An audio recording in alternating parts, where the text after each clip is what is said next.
السلام علیکم عزیز طالبات، سال دوم اردو ادب۔ ہمارا آج کا لیکچر ہے محمد حسین آزاد کا لکھا ہوا سبق نظم اور کلام موضوع کے باب میں خیالات۔ محمد حسین آزاد اردو ادب کے صاحب طرز ادیب بلند پایہ انشاء پرداز ہیں۔ ان کا ایک بہت بڑا کارنامہ جدید اردو شاعری کا آغاز ہے۔ انجمن پنجاب تھی، انجمن پنجاب جس کے مشاعروں سے جدید اردو شاعری کا آغاز ہوا۔ آزاد کے ساتھ حالی بھی ان کے ان مشاعروں میں شریک ہوتے۔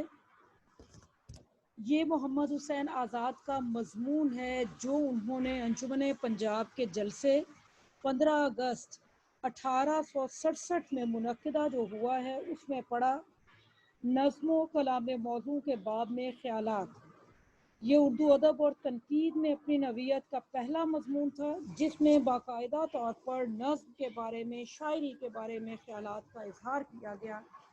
آپ جیسا کہ اس سبق کو ایک مرتبہ پڑھ چکے، بنیادی باتیں جو ہیں انہیں اب ہم زیر بحث لائیں گے۔ پہلے نمبر پر آپ اس کی جو عنوان ہے اس پہ غور کیجئے گا۔ کلام موضوع، کلام موضوع کہا جاتا ہے درست شعر، پسندیدہ کلام کو، یعنی ایسا کلام جو کہ موضوع ہو، مطلب ہے شعر۔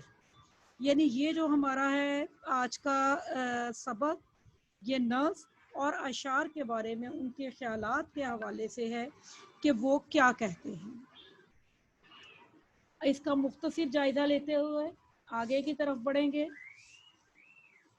مولانا محمد حسین آزاد نے یونانی فلسفیوں کے حوالے سے یہ بات بیان کر دی ہے کہ دو چیزیں انتہائی حیرت انگیز ہیں۔ ایک تو انسانی نفس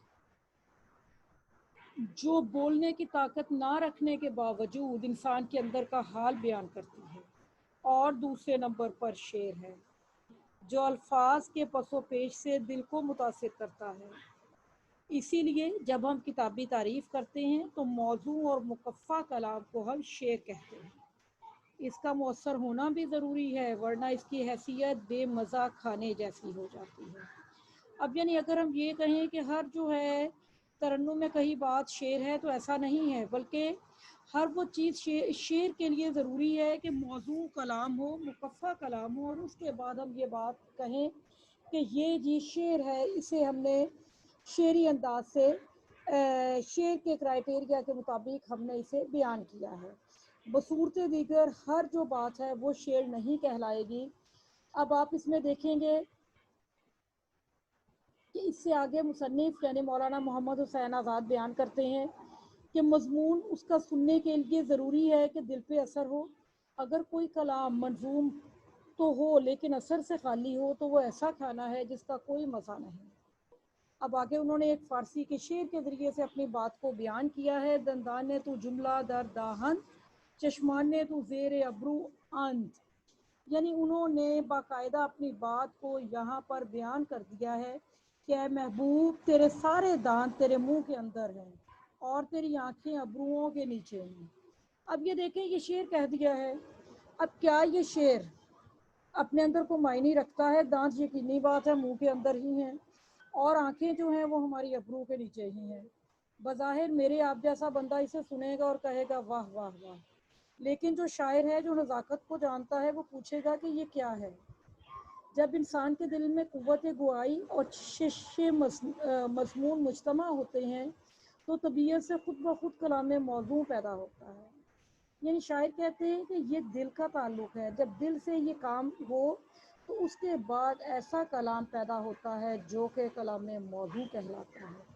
یہ کلام پر تاثیر ہوگا، یہ جو ہے یہ کلام ایسا ہوگا جو کہ اپنے اندر تاثیر رکھتا ہے۔ اس سے آگے آزاد میں آپ دیکھیں گے حابیل اور قابیل کے واقعے کو بیان کیا ہے کہ حابیل اور قابیل کا جب واقعہ ہوا جس میں قابیل نے حابیل کو مار دیا ہے تو حضرت آدم علیہ السلام کے دل پہ چوٹ لگی ہے۔ آخر ان کے یہ دونوں بیٹے تھے، انہوں نے جو کلام اس وقت کہا وہ کلام موضوع تھا، اور وہ کلام موضوع سریانی میں اب تک موجود ہے۔ سریانی اس وقت کی جو زبان تھی حضرت آدم علیہ السلام کی۔ कलाम असल जो हम कलाम मौजू की इब्तदा मौलाना मोहम्मद हुसैन आज़ाद कहते हैं कि हज़रत आदम से ही हो गई थी। अब यहाँ पे शायर ने हमें ये बात बावर करवाने की कोशिश की है कि कोई भी बात जिसे हम नसर में कहते हैं उसके अंदर जब हम रंग भर देते हैं अपनी बात को बयान करने के लिए, तो यही दर हकीकत रंगीनी फसाहत जो है, रंगीनी लताफत जो है, यही चीज़ एक बेहतरीन शेर बन जाती है। शेर के दोनों दो मिसरे हैं जहाँ पर ज़मीन और आसमान और दोनों जहाँ शेर के दोनों मिसरों में है, तराजू उसकी शायर के हाथ में है, जिधर चाहे झुका दे।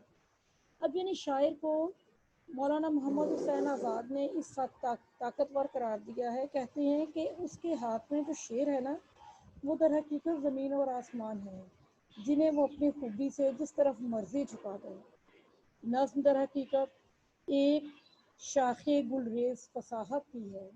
जिस तरह फूलों के रंगो बू से दमाग जिस्मानी तरोताज़ा होता है, शेर से रूह तरोताज़ा होती है। यानी अब हमने फूलों की खुशबू सूंघी, हमारा जिस्म तरोताज़ा हो गया, जबकि शेर जो है वो हमारी रूह को तरोताज़ा कर देता है फूलों की बू से।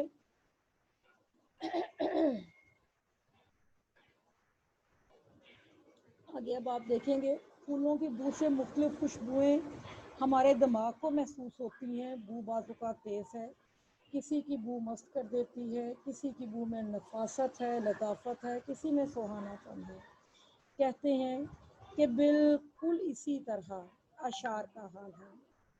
जिस तरह फूल को कभी चमन में, कभी हार में, कभी इतर खींचकर, कभी अर्क में जाकर, कभी पास से कभी दूर से हम मुख्तलिफ कैफियत में महसूस करते हैं, इसी तरह मज़ामीन शेरी हैं, उन्हें मुख्तलिफ हालतों और मुख्तलिफ रंगारंग की कैफियतें जो हैं वो हमारी मुख्तलिफ हालतों में हम पे वो अया करता चला जाता है। यानी ये शेर की खूबी है कि वो हमारे ऊपर हमारी कैफियत को किस किस अंदाज से वाज़े करता चला जाए, और यही किसी भी शेर की खूबी है। आलम जिस्मानी में इंसान के लिए ग़ज़ा मादा हयात है, यानी आम ज़िंदगी में हमारे लिए ग़ज़ा ज़रूरी है, जिसे हम खाएंगे पिएंगे तो हम ताकतवर रहेंगे। इसी तरह आलम मायनी में रूह के लिए ग़ज़ा दरकार है, और ये ग़ज़ा उन्हें हमें मिलती है अशार से, मज़ामीन लतीफ़ से, और यही रूह की ग़ज़ा है। रूह की लताफत और नफासत को खुद ज़ाहिर है कि वो ख़ास रूहुल कुदस के आफ्ताब कुदरत का परतो है। आप कुरान पाक को देख लीजिए, कुरान पाक में अल्लाह रब्बुल इज़्ज़त ने ऐसा खूबसूरत तरन्नुम रखा है कि जो सही तरीके से कुरान पाक पढ़ने वाले हैं, जब उनकी तलावत सुनते हैं, हम हकीकी मायनों में उस रब की बनाई सनाई में डूब जाते हैं। और शायर यहाँ पे यही बात बयान करते हैं कि नफासत तो हमारे अल्लाह रब्बुल इज़्ज़त ने बज़ाते खुद अपनी ज़ात मुबारका में भी रख दी, और यही लताफत जो है वो शेर की शक्ल में हमारी रूह को ग़ज़ा फराहम करती है।